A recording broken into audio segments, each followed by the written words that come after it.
ہم میں سے کون ہے جو اپنے کام کے لیے جا رہا اور اس کو چھوڑ کر کسی کی مدد کے لیے رک جائے؟ کوئی بھی نہیں ہے۔ تو یہ ہمارے نبی جن کے نعتوں کے گیت ہم گاتے گئے، جن کے لیے ہم رات دن روتے گئے، یہ ان کے اخلاق ہیں۔ اور کریم آقا علیہ الصلاۃ والسلام نے ہر موڑ پر ہر وقت امت کی جو ہے وہ تعلیم کے لیے ایسے ایسے کام بھی کیے کہ ہم اگر سنیں نا تو ہماری آنکھوں سے آنسو آ جائے۔ دو جہانوں کے سردار ہو کر کئی دن اپنے پیٹ پر پتھر بھی باندھے کہ کہیں غریب یہ نہ کہے کہ میں تو رہ گیا۔ جو ایک دن کی روٹی نہ کھائے تو وہ اپنی قسمت پہ رشک کیا کرے کہ الحمدللہ ثم الحمدللہ آج میں اس صف میں شامل ہو گیا ہوں جس صف میں حضور پاک علیہ الصلاۃ والسلام کے ساتھ صحابہ کرام کھڑے ہوا کرتے تھے۔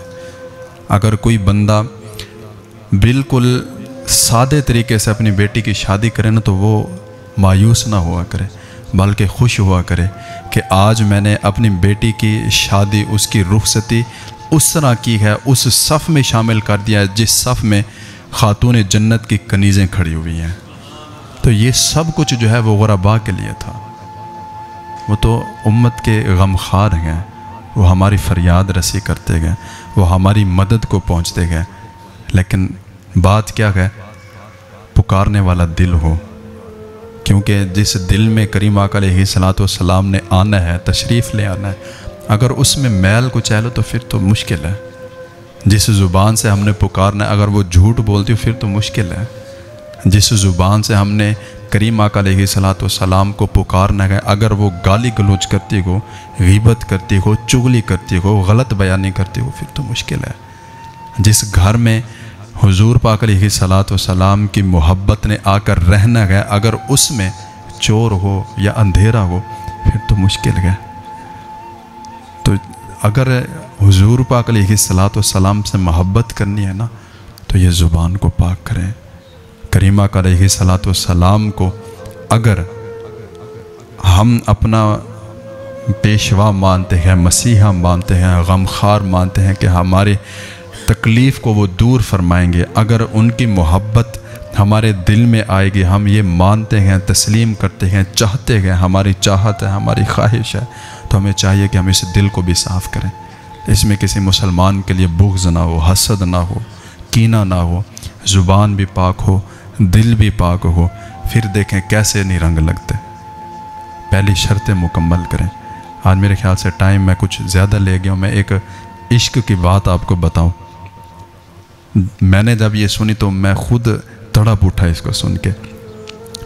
ہم نے جن سے حدیث کا درس لیا، قرآن مجید کے بعد بخاری شریف پوری دنیا میں سب سے زیادہ مانے جانے والی کتاب جو میں نے آپ کو پہلے بتایا تھا، اس کا درس ہم نے جن سے لیا، آپ کے بارے میں لکھا ہوا ملتا ہے کہ آپ 18 یا 19 واسطوں سے آپ کا جو ہے نا وہ کنیکشن جو ہے کریم آقا علیہ الصلاۃ والسلام سے جا کے ملتا ہے۔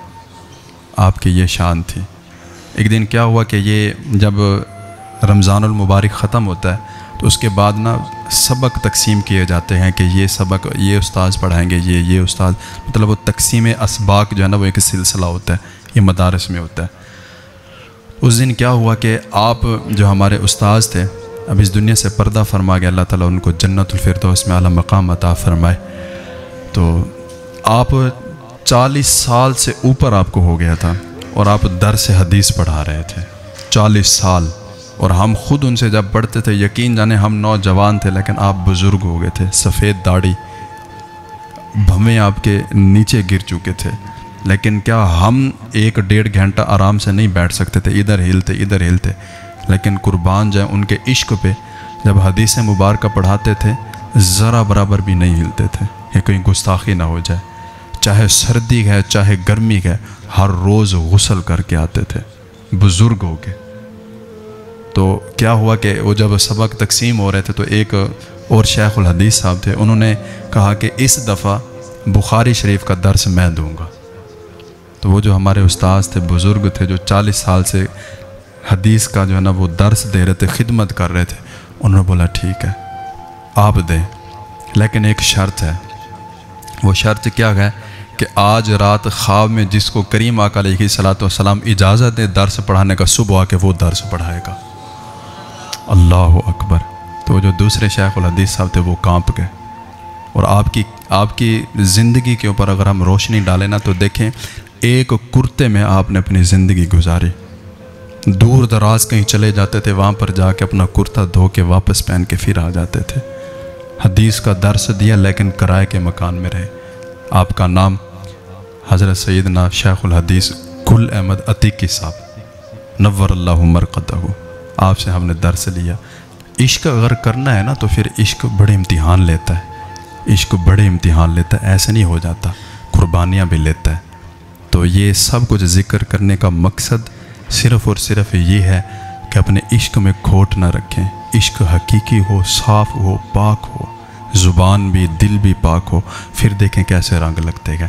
کریم آقا علیہ الصلوۃ والسلام کے ذکر خیر کے صدقے اللہ رب العزت ہم سب کو عمل کی توفیق عطا فرمائے۔ وما علیہ الا البلاغ المبین۔